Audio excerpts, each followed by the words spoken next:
Welcome back to the DJ Sessions, where we feature the best DJs, producers, and industry professionals from around the world. I'm your host, Darren, and right now I'm sitting in the virtual studios in Seattle, Washington, and coming in not too actually far away from Seattle, Washington, all the way in from Boise, Idaho, we have Devon and Beth, otherwise a.k.a. known as Hausman. And Beth, what do you go by when you're on stage? Lumynesynth. Lumynesynth. So we got Hausman and Lumynesynth on the show today for you on the virtual sessions. Thank you for coming on the show. Absolutely. Thanks for having us. Yeah. So gotta ask, what is the weather like over in Boise right now? Because I have family that lives over there. I don't make it out there that often, but you should be ramping up for summertime, right? Yep. And we just skipped spring, which was kind of a bummer. Yeah, it snowed last week. Yeah, it snowed last week. That's Boise. Yep. But you're planning on relocating from Boise, or are those plans that can be announced online? Can we tell our viewers where you're going to be going to? Oh, where are you going to be going to? Well, I mean, it's actually the subject matter what the of EP is about. Yeah, so it's all about us not quite feeling at home here in Boise, Idaho, and trying to figure out where we belong. And we visited Denver last year and fell in love with it, made a ton of friends, and so we're just super excited to move there and wrote a bunch of songs about it. I definitely see the plug-in now with the tie-in with Higher Peaks. Exactly. Question: are you worried about the oxygen content level there being at Mile High? Did you find that kind of affected you in any way, or do you feel like really? So I grew up in New England, where we're at sea level, super humid, and we moved here, and I already dried out so much because it's so dry here, and it's just a next step up in Denver. So kind of working our way up. Well, at least we got acclimated halfway. Yeah, once you live there for a year or two, you'll be able to come down and go to sea level, come back to Seattle, and be able to run blocks around, miles around. Be like, what's this oxygen thing? I don't know. We're up the mountains, but the upcoming EP, Higher Peaks. Tell us. You obviously just told us a little bit about the inspiration behind that album, but when is it anticipated to be released?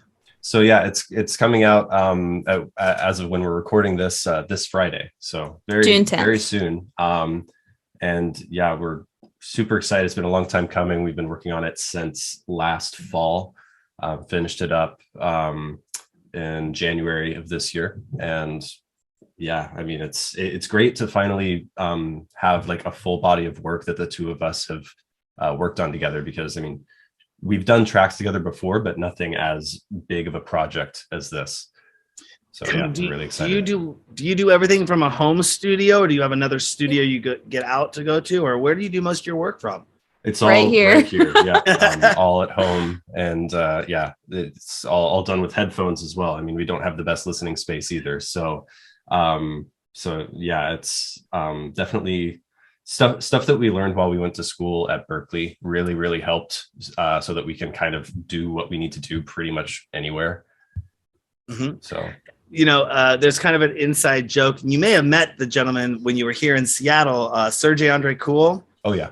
Yeah, so Sergey, he's a good friend of mine. Came up and been working with him over the last 7-8 years. Actually, his first ever live stream was on our show when he was 19 years old, back in 2010 cool. or something way long ago. He's 19, young kid, had never really played out before, but we've been friends for a while. And he has kind of an inside joke. And I know this isn't necessarily to do with music production, but more or less DJing.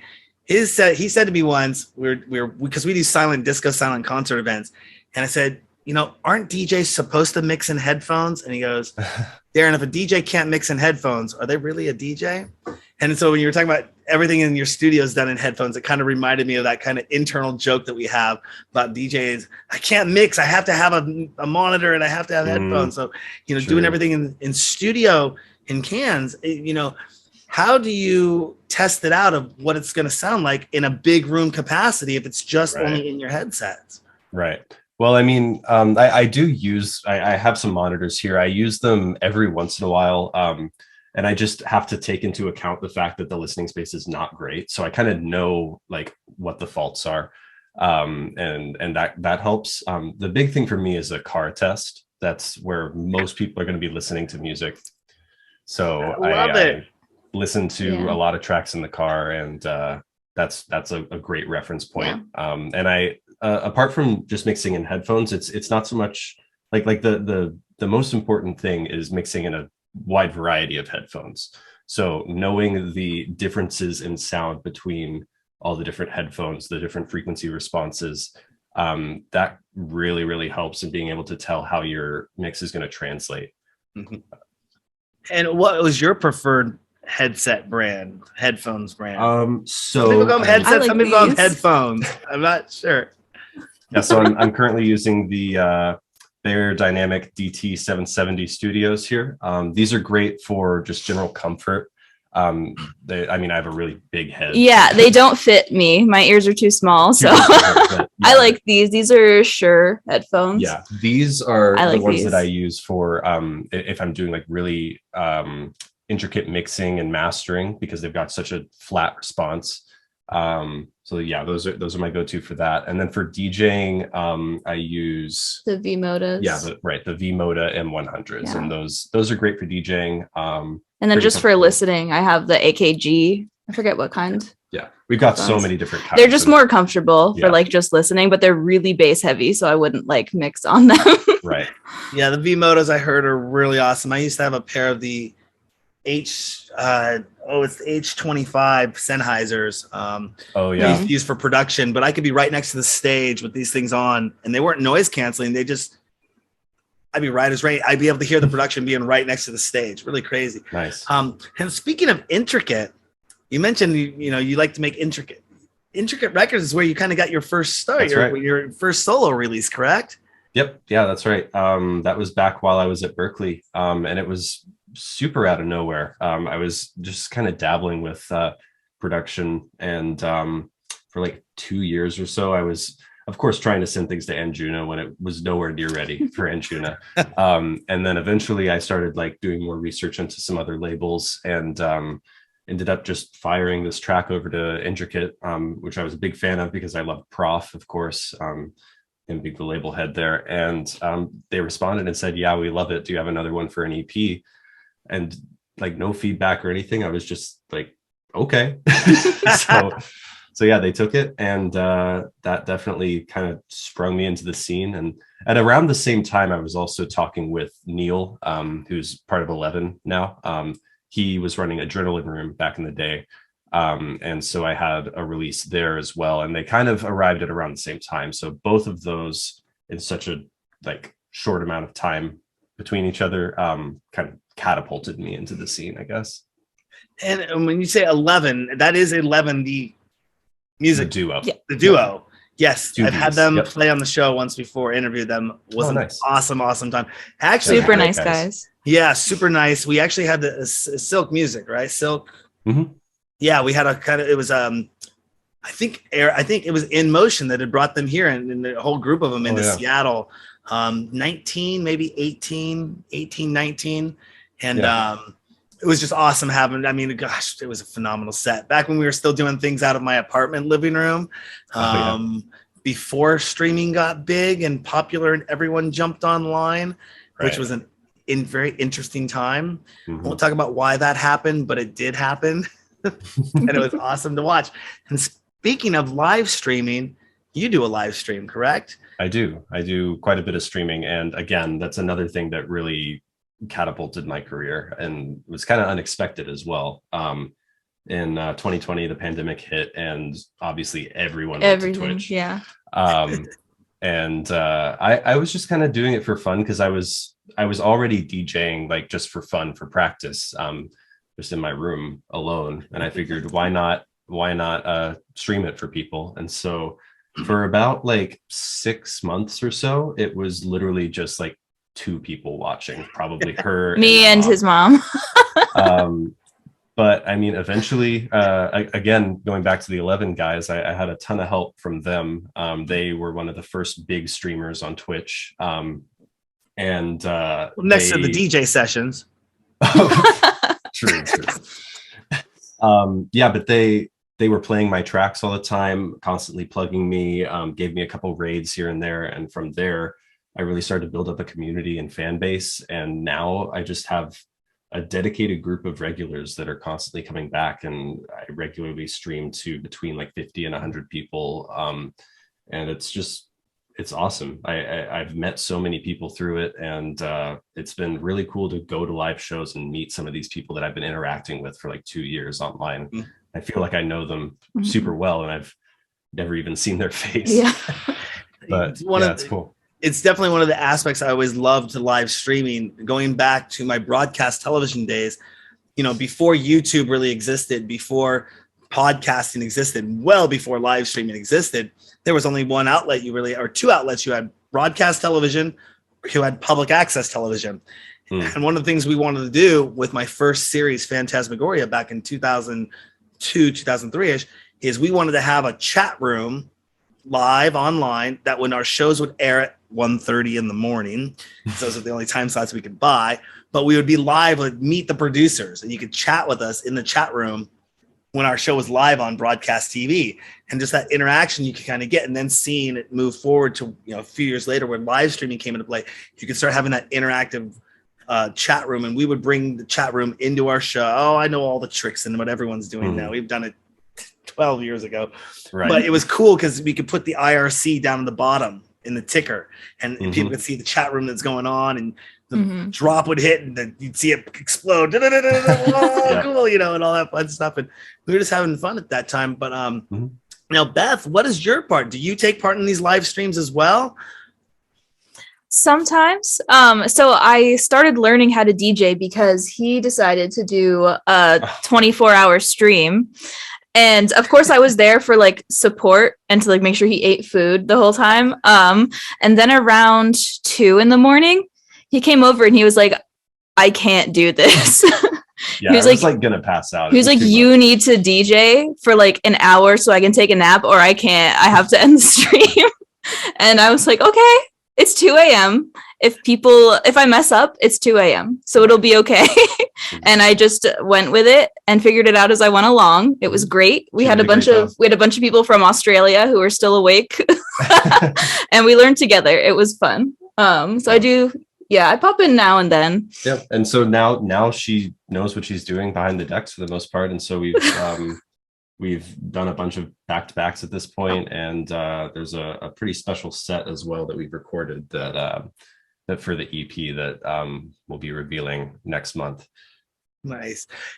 Years ago, I had the crazy idea of wanting to do 100 DJs in 100 hours. Oh man! And this is before rating and all that stuff was in play. And we're talking back in the days. I mean, Justin TV was there. It wasn't even Twitch yet. We were using Ustream, and the idea was I was going to produce the show. And I was going to be up there, and what I had to do is in front of the DJ booth, I was going to put a bed. So whenever I got tired, the only thing I could do, I'd have to go sleep in front of the DJ booth, but that would be a camera angle on the Darren sleeping camera angle. And I'd be sleeping. And then I wake up, okay, let's go back to the show. And then go back and go to sleep. But just this concept I wanted to do, I thought would be really awesome. And now we do what are called silent disco, silent concert events. And we started out with 4-channel headsets. Everyone else has 3-channel headsets. So I really would only need to get 25 DJs and have them each play for 4 hours, or I could have 4 channels going on and I could do the whole 100 hours in 25 hours rather than 100 hours, like 5 days or 4 days with the stuff. Right. And but now we have 7-channel headsets, so we could actually even do it in a more condensed time and do and set up multiple channels on our site. I haven't seen many people do this, but we've launched it where we have our individual headset channels have its own streaming channel. So you can go to one of our events and watch the red channel, but then send to your friends saying I'm on the red channel or watch the red channel. They're at home, they turn into the red channel, but then they can look at the blue channel, green channel, pink channel, purple channel, and all that too. It's kind of really cool stuff. We can talk about that later. Mm-hmm. But you have a really good relationship with Monstercat, correct? And they've released some of your productions. Can you tell us how that relationship started? Yeah. So yet again, going back to Neil from Elevven, he's been like 100% my biggest supporter from the moment I first sent him music. I had been a big fan of Silk for a really long time, and I started to dabble in some like deeper progressive sounds. And so I sent it over to him and asked if he could hook me up with the guys at Silk. And so he shot an email over to Jacob Henry, And Jacob loved the tune and asked for more, and so we did a full 4-track EP. And it seemed like that one made some waves, because after that I got a ton of other labels hitting me up saying, hey, can we get some stuff too? But since then I've been super grateful to continue to release with Silk. They're 100% the most wholesome people I've ever worked with. They're all nice. Such nice people. I can't say a bad word about anyone I've worked with Silk. Same. Yeah, they're just great. And the Monstercat acquisition has just been amazing for the artists as well. And it's been great to watch how we've been able to grow, but also watch how all of the Silk artists have been growing so much, and just gaining a whole new fan base and making waves and places where I don't think they ever expected to. Like for me, I had always been like, okay, my goals are Silk, Anjuna, Enhanced, etc. Monstercat was never even like on the table. And then suddenly I'm like one of the top Monstercat Silk artists, and it's mind-blowing. And what's the most important thing that a record label should do for their artists, and are they doing a good job with that? Oh, 100%. Yeah. Mm-hmm. So the most important thing I think is respecting the art, I guess. And that's what I was about to say too. That's like for me, I'm very much like a true artist. Like I don't like changing my music to fit like commercial audiences or anything like that. I don't want to compromise the music in any way, just to make some more money.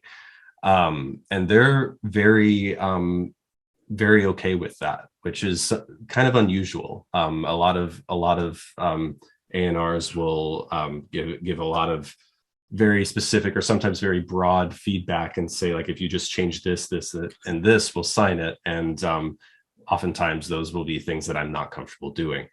But I'll have to if I want it to get released. So that's kind of a very relatable struggle that a lot of artists go through.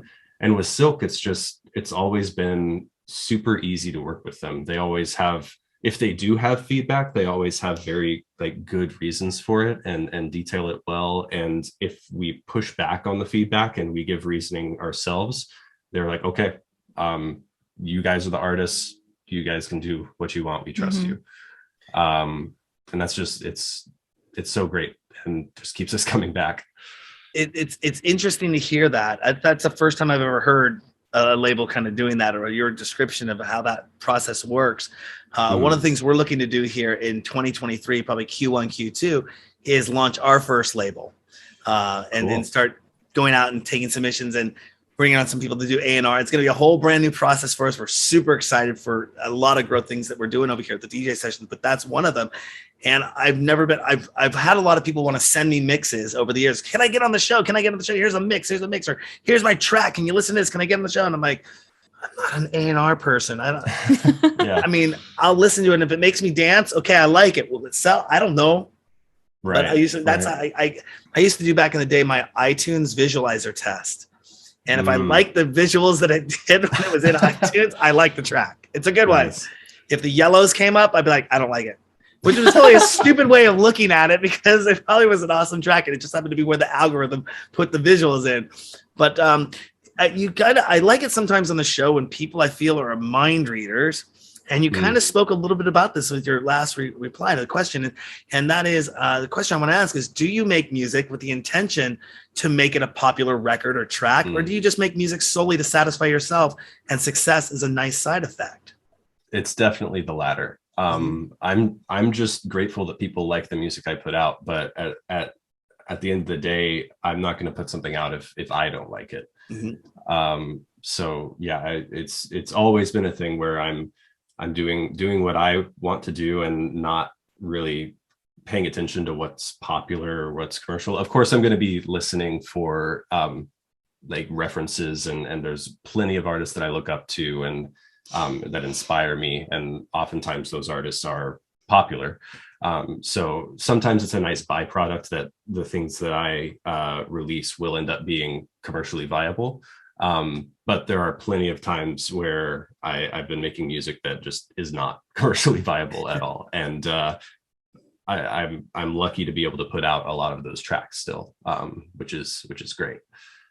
How many tracks do you end up producing a month, and how many actually get released? So I mean, depends on the month. Yeah, it comes and goes for sure. And I think this is something that I think a lot of producers can relate to, and a lot of my friends go through it as well. There's phases of intense inspiration where you're in the studio for hours on end, days, and just pumping out music like crazy, and it's like some of the best music you've ever made. And then like a week, 2 weeks later, you'll go through like a depressive slump and won't make anything good at all. You'll be in the studio trying to make stuff, and you'll just not be inspired by any of it, and it'll just end up sitting on your hard drive, never to be touched again. And I mean, the biggest thing that really helped me get through that was realizing how it is a phase, and it will come to an end eventually. And so don't beat yourself up over it. Yeah. Like give yourself time, like go do something else. Exactly. Yeah.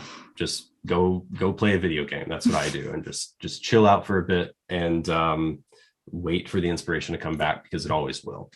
So I can understand that from a point of being burnt out 3 or 4 times producing the show over the years, and learning how to pace myself, making my to-do list, knowing when to stop work, and when I'm like, I can't figure it out. And then you just walk away, and 2 weeks later you come back and it's like, oh wow, it's 30-second fix. Okay.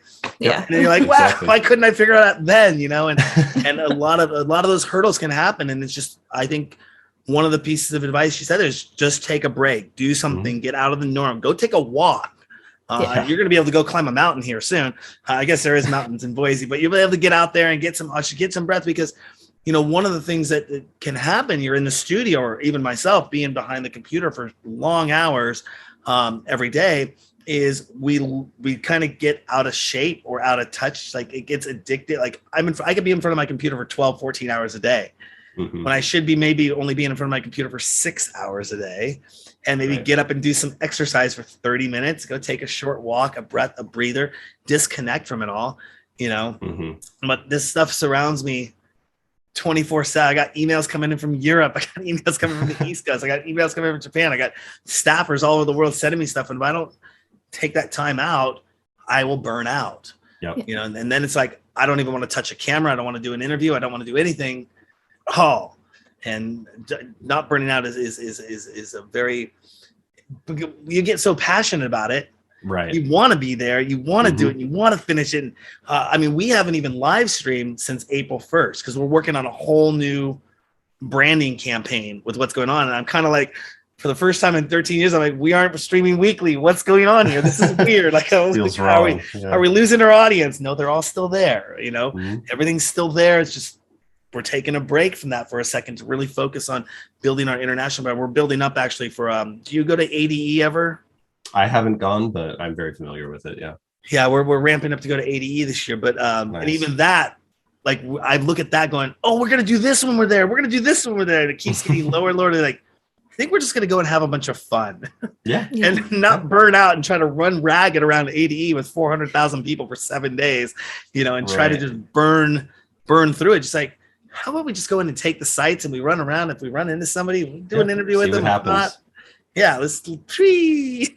So, but you got to learn that over time, and like you said, sometimes the burnout can happen, and it can really, it can hamper the creative process. So glad you have that kind of a pattern, not a pattern. What's the word I'm looking up? System in place to help you get through that. How much of a perfectionist are you? Very much. Both of us are. I mean, both of us went to Berkeley. That's where we met. So that kind of like hammered in the perfection stuff. I remember she had this one arranging project that was just absolutely brutal. It was a pass-fail project where you had to make like a whole score for like a full big band ensemble, and if it wasn't 100% perfect, I'm talking like you missed putting in one breath mark for the trumpet on page 7, it was a pass-fail, so you would just fail. Yeah. And you couldn't like progress and you couldn't take the next course to finish your major if you didn't pass. I wanted to rip my hair out. I was like, I'm never making music again when I'm done with this. Right. But yeah, I took a break and now I'm good. But that kind of culture really, really hammered that in. You have to be a perfectionist to go there. I would argue I was already a perfectionist going in, and I'm definitely way more of a perfectionist coming out. So yeah, it's the stuff in my tracks is always, it's really meticulous and like, yeah. and you're obviously your DJ producer team. Do you believe that DJs should know more about music theory when it comes to DJing, or is it more a production kind of thing? Like if you're going to go into production, obviously I should know production, or I should know music theory before I get into production, or because there's a lot of kids, they just grab the computer, grab the software and go, I'm in. Yep. And they don't know what they're doing, or I mean, maybe they're using sample packs or however they're creating it. But do you think that's important for a DJ to know music theory? So, I mean, like you said, music theory is super important as a producer. Definitely agree there. It's possible to get by without it, but it makes things easier. I would argue a lot of the music theory stuff that I learned at Berklee, I don't really use. A lot of it is just like, if it sounds good, it sounds good. Yeah. Like I was coming up with chord progressions when I was a kid before I had even taken piano lessons or anything. And still kind of come back to those same, like the same way that I'm just coming up with chord progressions even today. So yeah, I mean, it's not as important as everyone thinks, but it can certainly help. As a DJ, I'd say it's even less important. Like really, really basic, like how to mix in key, which keys you can mix into without it sounding like a mess. Yeah, like for me, as a huge perfectionist, I am always making sure to mix in key, because a bad transition just irks me so much. Like if you're doing a half step transition and it's just if it clashes, it really irks me. So yeah, I've got a really meticulous like organization system to make sure everything's in key, and that way I can improvise my sets as well, even without having heard the track before sometimes, and I know it's going to sound good because it's in a related key. So that's helpful, and the music background helps, but at the same time there's also systems in place to be able to kind of circumvent that, such as the Camelot wheel. And that's, you don't even really need to have the music background as long as you know that graph. Mm-hmm. You can be like, oh, this is 1A, so we know 1B is going to sound good. I don't know the Camelot wheel, so that could be completely wrong. but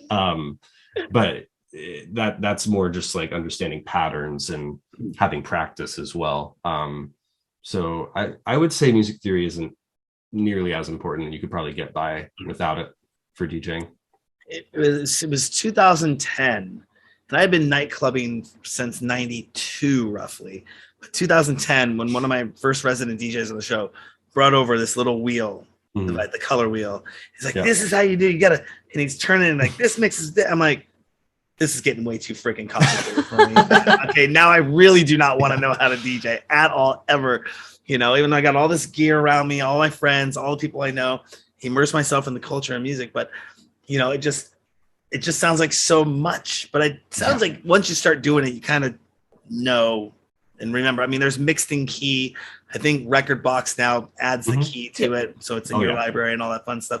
That's the only reason I was able to just DJ without knowing how to do it. If that wasn't it, it would not have worked. If I didn't have the super meticulous, really, really specific organization system, she would have been totally lost. And honestly, I would be too. So I would be too.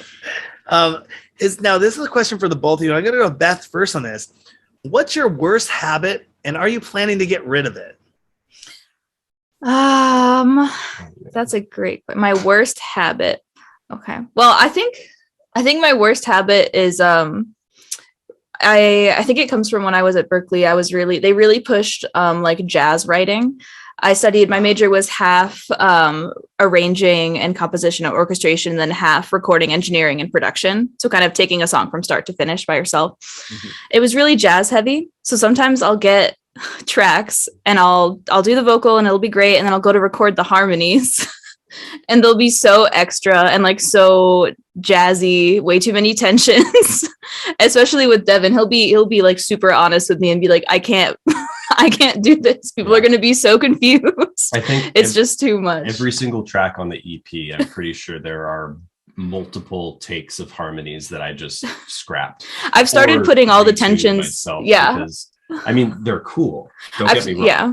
But it's too much. And I guess that's a point where I kind of actually think about sort of the commercial aspect of it as well. Because like if it's too crunchy, complex, if there's too many tensions, people are going to be confused. So yeah, and he's right. It's fine. It's a different space. So I'm working on it. I've started putting all the tensions and crunchy things on one track, so it's easy to like pick what you don't want to use. But and Devon, what about you? What's a habit you have that you plan to get rid of, or something that's like, I know I shouldn't be doing this? Yeah. So I keep doing it. I think my worst habit would probably be not taking feedback well. And it's gotten to the point where I just don't ask for feedback. I pretty much only ask the label for feedback, of course, because they have, they're getting 50% of the track. So they should have a say in what it's going to sound like, of course. But like for a while I would send out tracks to friends for feedback, and sometimes they'd have really good notes, and other times they would say something that would make me question the whole track and make me wonder if it's actually as good as I think it is, or if it's all in my head or something like that. And so at this point I don't really send out tracks for feedback anymore, and sometimes I worry that like that might be a bad thing, because I'm not getting these other opinions that could potentially make the track better, because obviously when you've listened to a track over and over again, you get used to how it sounds. So yeah, but I also don't necessarily want to risk getting the feedback and then second guessing myself, or starting to feel bad about something that I've done. So yeah, it kind of, I guess, comes back to being a perfectionist as well, because when I ask for feedback, I take absolutely everything that they say as being like something that could actually potentially be wrong. And so sometimes I have to step back and realize, like, okay, everything's subjective for the most part. Like this person might not be right, or maybe they are right in that they have an opinion and it's right to them, but not necessarily right to you. So yeah. And when you describe the Hausman sound, where does that fit? There's so many genres. When I grew up, there was techno music. It was more like that's that electronic music. And you could kind of maybe say there's house and there was techno. Now, if you go to Wikipedia, there's genres and subgenres, and now there's even becoming subgenres of subgenres. And where do you put the Hausman sound? What does that fall under? So at a very like basic level, I would say just progressive house. Because obviously there's so many subgenres underneath that. There's so many directions you can go with that. There's a lot of trance these days that could be considered progressive house, a lot of techno that could be considered progressive house, and deep house, of course. And so I like to use that as the main category, just because I don't like to restrict myself to one sound, really. If you've listened to my productions, you know that there's a very wide variety of stuff. You've got things like Megalodon, which came out earlier this year, that's just like this super hard hitting club banger with really gritty bass lines that are like just super intense and really in your face. And then there's Faded, the first track on our EP, which is very chill, laid back, all about the melodies, the harmonies, the chords. And there's no gritty bass to be found. So yeah, it's something I've struggled with for sure, where I wonder if I spread myself too thin sometimes. And I think after getting a lot of feedback from my community, I've realized that they don't care really. Like they just want music from me because they trust me to put out good music, no matter what the genre might be. So it was great to hear that from them, and it really solidified me just continuing to move forth with Hausman, as opposed to starting some sort of side project for the deep stuff and then a side project for the hard hitting stuff. But yeah, I mean, if I had to define specific characteristics, I'd say chord progressions are the things that are going to be recognizable. The like bass lines, like some sort of groovy bass line that's going to make you want to dance, as opposed to like a sustained bass line, which is one of my pet peeves. Yeah, and the other thing I guess would probably be intricate like percussion. So like unique drum patterns. I'm a percussionist. That's what I did starting in like middle school and ever since then. So there's definitely a lot of like unique rhythms going on in my tracks. Would there be a genre of electronic music that you would never play? I mean, I guess I probably wouldn't ever play like dubstep as much as I do enjoy it.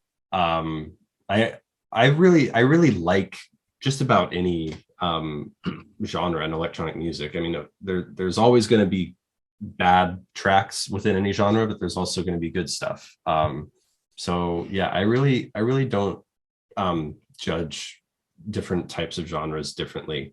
When it comes to stuff that I personally make, I am very pigeonholed into the sort of house realm. I have attempted to make things like dubstep and drum and bass and all this, and it just never really ends up sounding as good as when I do some variant of house.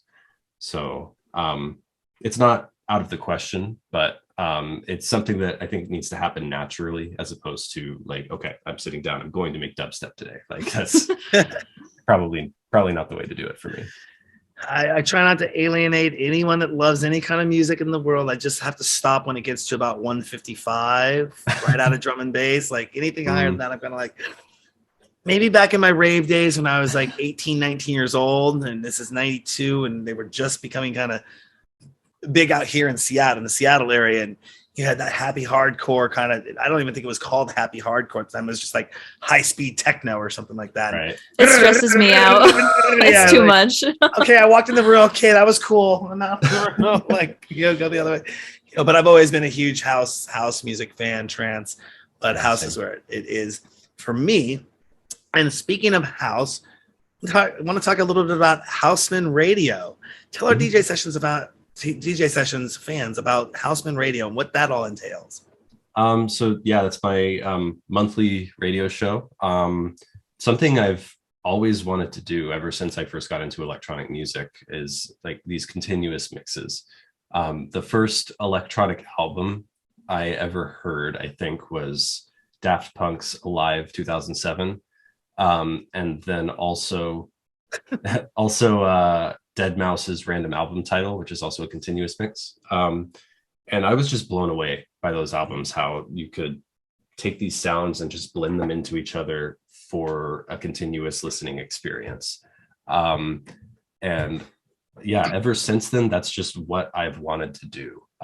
And so I dabbled with making some mixes back in like 2016. There's actually a series of super old mixes that I made that are still on my SoundCloud. Took a break for a while I was at school. And then after Berkeley, that's when I first launched Hausman Radio.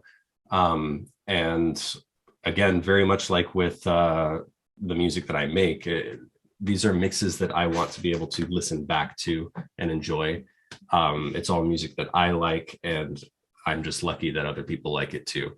And so, yeah, recently it's been just building up, and it's been great to see, especially on SoundCloud, the following that I've started to gain there. And I've been working on sort of overhauling the format of the show a little bit, and trying to. I knew it. There was a pet in the studio. I knew it. She kept like sticking her paw up. I don't know if you could see it, but I was like, you're gonna make a mess of this. She always gets mad when we're on Zoom calls. She's like, you're not paying attention to me. This is a problem. It's a-okay. It's a-okay. I'll tell you about Cindy the Disco Cat sometime, and you'll laugh. But yeah, you were saying Hausman Radio. Yeah. So just recently, I've just been trying to fit as many tracks into each episode as I can, just because I want to share as much music that I enjoy with people as possible. And that also allows for me to have a wide variety of genres in there as well, in the same way that I produce a wide variety of genres. So you'll hear everything from like organic house to deep house to techno to trance to disco house. Recently, I've been on a disco house kick.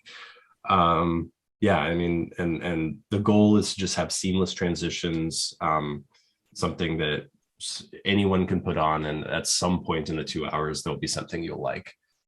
Mm-hmm. So yeah. Pause for a second. What's the cat's name? Her name is Kat. Yeah, it's her name is Kat.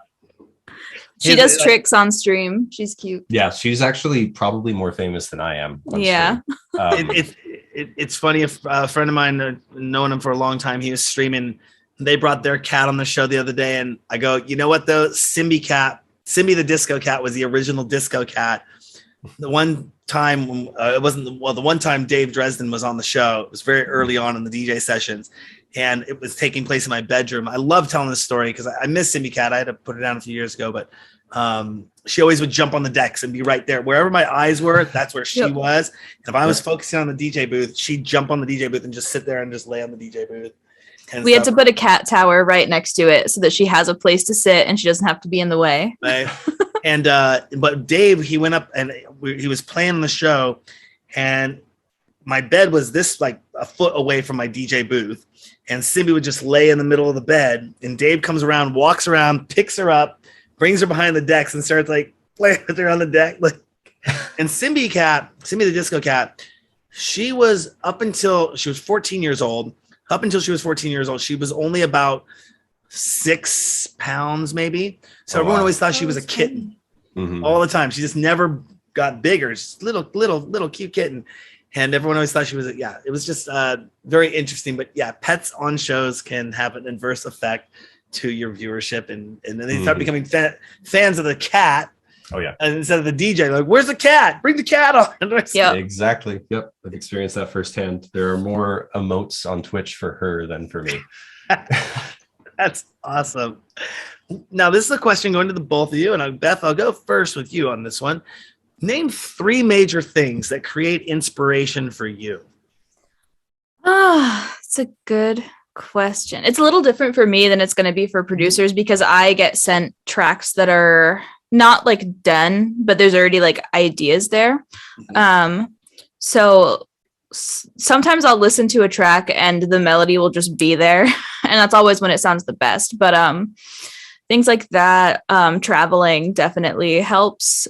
Seeing a new place, getting to explore, doing new things. And I guess like going for walks, doing nature, like things that don't have anything to do with music is usually where I get that from. Because if I am working on music too much, all I can think about is staring at Pro Tools, and that's not very inspiring. So it's always like getting out and doing new things that'll do that for me. Yeah. Awesome. So there's some overlap for sure there.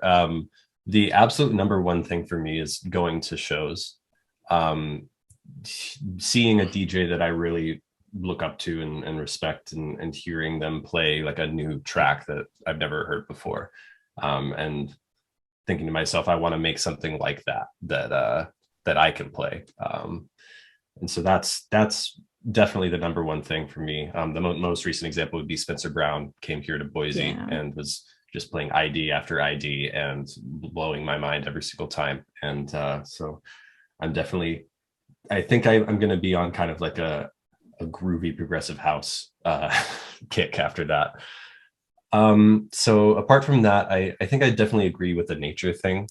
Very inspiring to be among nature. That was one of the things we were really lacking when we were living in Boston, going to school there, is being close enough to go to somewhere where there's just no civilization, and you can just like disconnect and enjoy nature.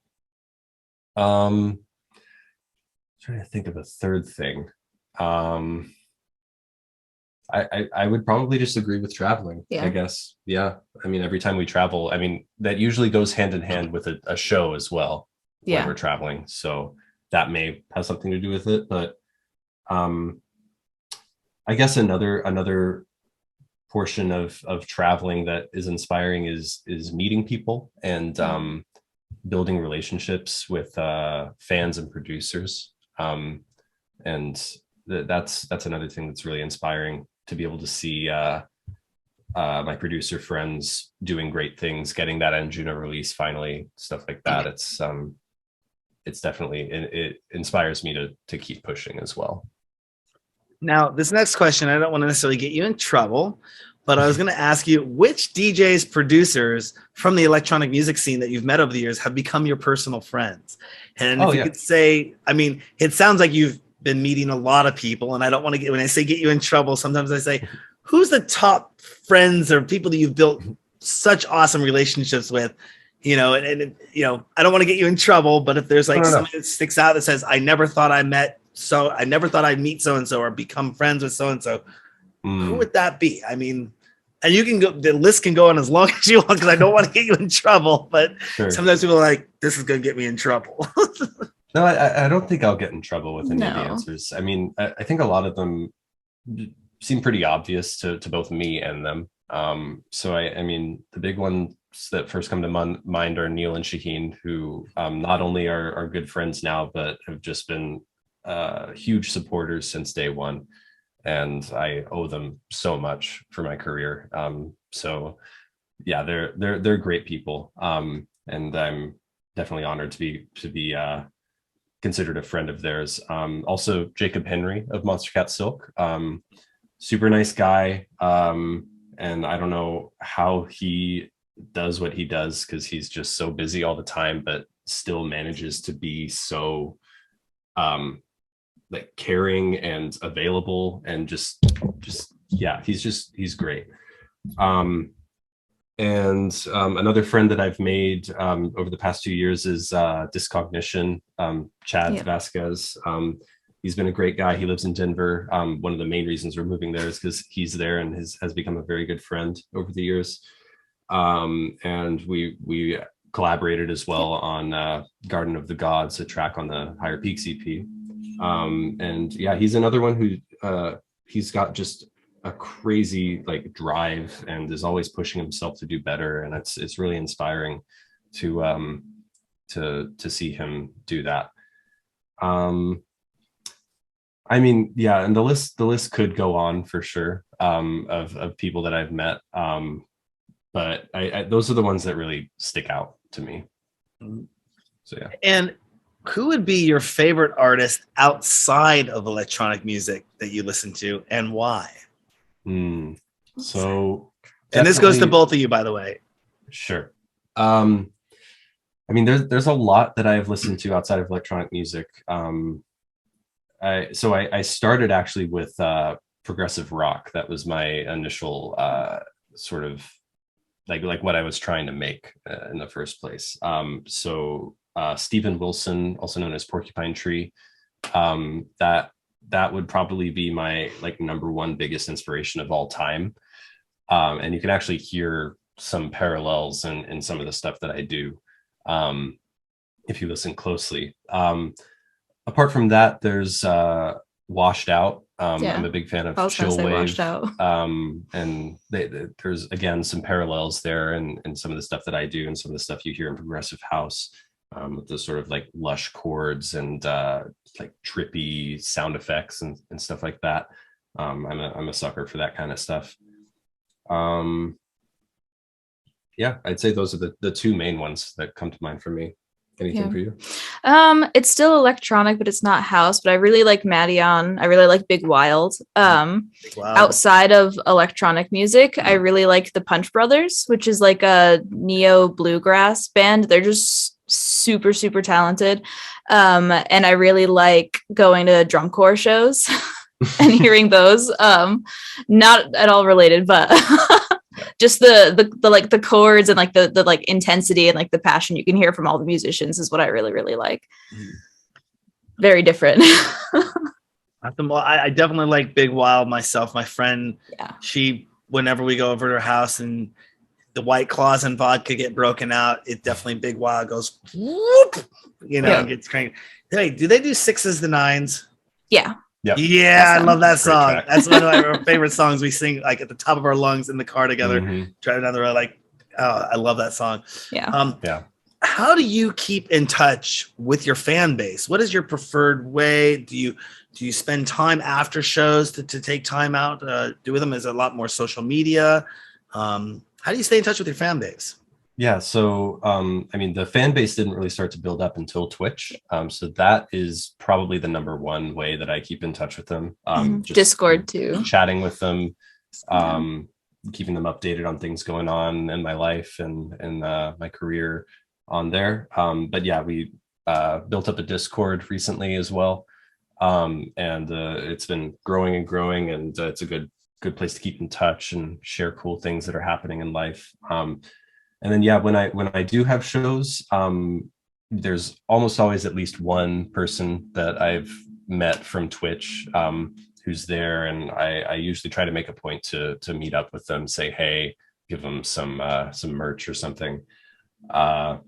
And yeah, other than that, there's definitely people that aren't as like into Twitch or Discord, and kind of just follow me until there's a show, and then they come and they can say hey. And I'm always super grateful when people come up. I love being able to connect with fans.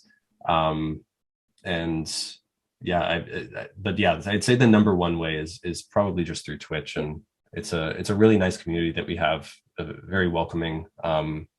And yeah, I mean, anyone can come in and just say hey and just become part of the house fam, as we call it.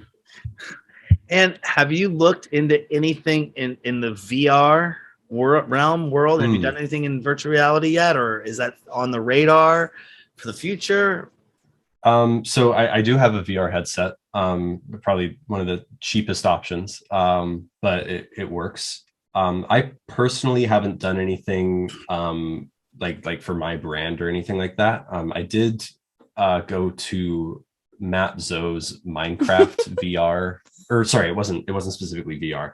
Mat Zo's Minecraft show that he did during the pandemic, and one of the things you can do is attend in VR. So I did that, and it was really neat because it was like I was actually at the show in Minecraft with all of these crazy effects going on, and it was a fun honestly show. Like one of the coolest show experiences I've ever attended, even including live ones.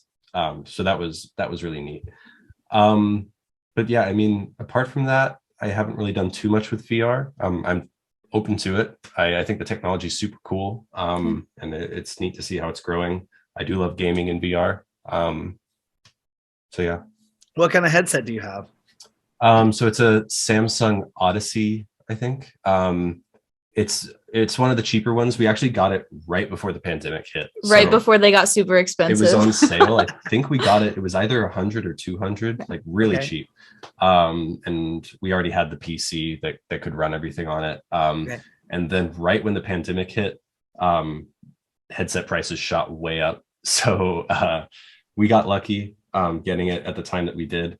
And it works well. Probably not as well as like the Valve Index or the top tier VR headsets, but it works, does the job. Are you able to get alt space on it?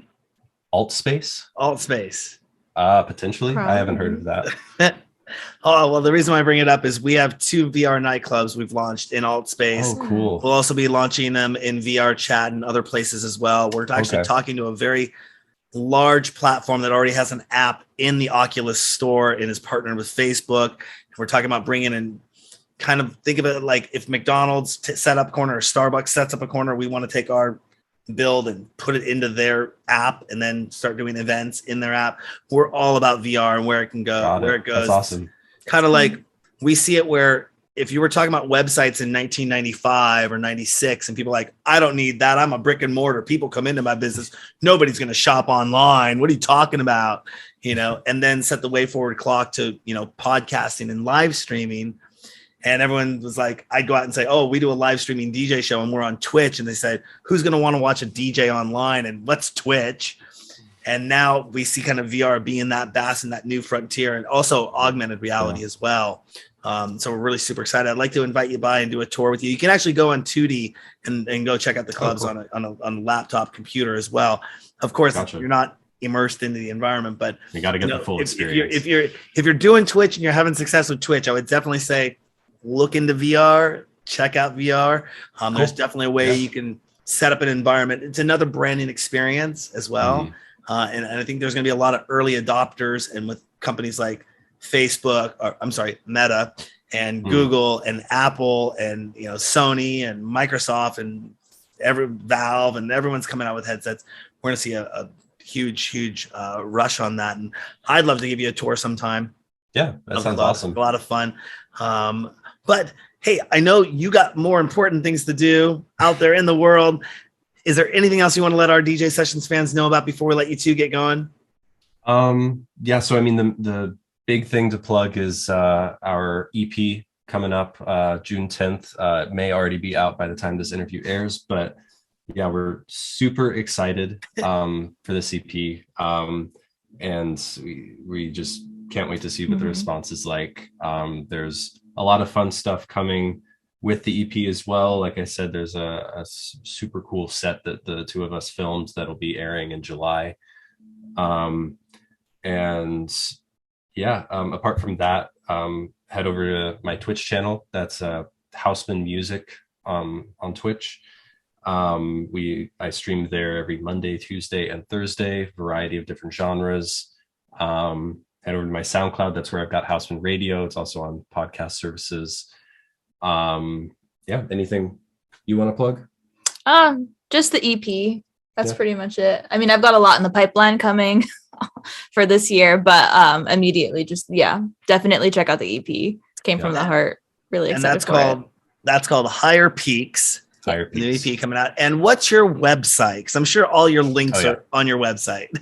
Yeah, pretty much everything's on my website, www.hausmanmusic.com. Pretty easy to remember.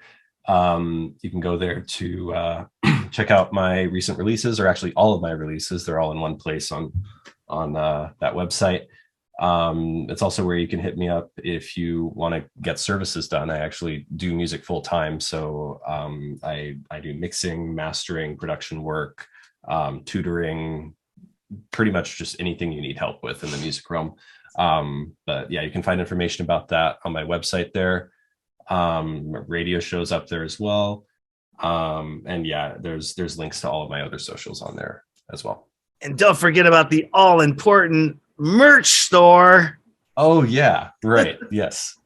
So there's Hausman merch. And we're actually going to be putting out some Higher Peaks merch as well. But more on that later.